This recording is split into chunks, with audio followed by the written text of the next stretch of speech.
Le transport actif. Dans cette vidéo, on va s'intéresser seulement au transport actif dit primaire. On ne parlera pas du transport actif dit secondaire.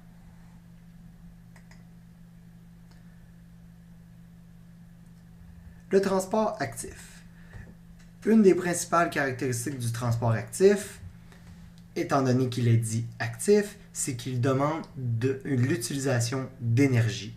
L'énergie dans cette vidéo est représentée par cette petite explosion jaune, cette petite étoile jaune si on veut, qui représente une molécule d'ATP qui sera hydrolysée.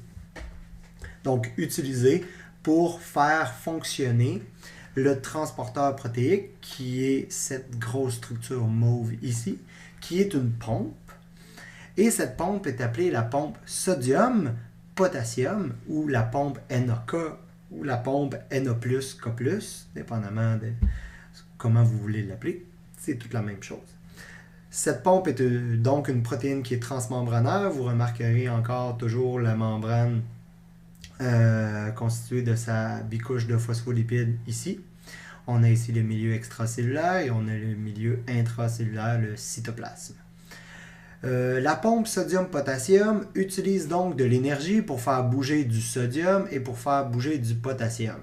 Dans quel sens elle va faire bouger le sodium et le potassium? C'est ça qui est très intéressant et qui est très important à comprendre. Voyons voir un peu comment les concentrations sont distribuées.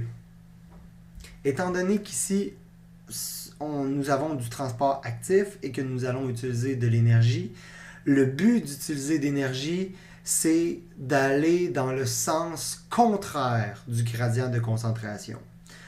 Lorsqu'on a vu le transport passif, il n'y avait pas d'énergie d'impliquer et les molécules diffusaient, donc se déplaçaient dans le sens de leur gradient.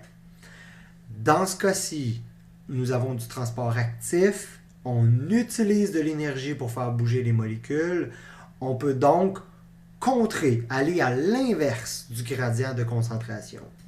Je m'explique. Nous avons ici le cytoplasme, le milieu extracellulaire, et ce qu'on remarque, c'est ces sortes de petits losanges bleus qui représentent le potassium. Il y en a beaucoup à l'intérieur, donc c'est très concentré dans le cytoplasme, et c'est peu concentré dans le milieu extracellulaire. Pour le sodium, c'est l'inverse. Il y a peu de sodium à l'intérieur, les petites boules rouges, et il y a beaucoup de sodium à l'extérieur de la cellule.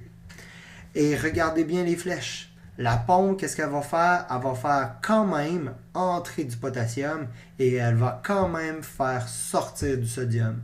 Donc, elle va envoyer les ions de part et d'autre de la membrane vers le côté où est-ce que c'est le plus concentré, ce qui est l'inverse de la diffusion.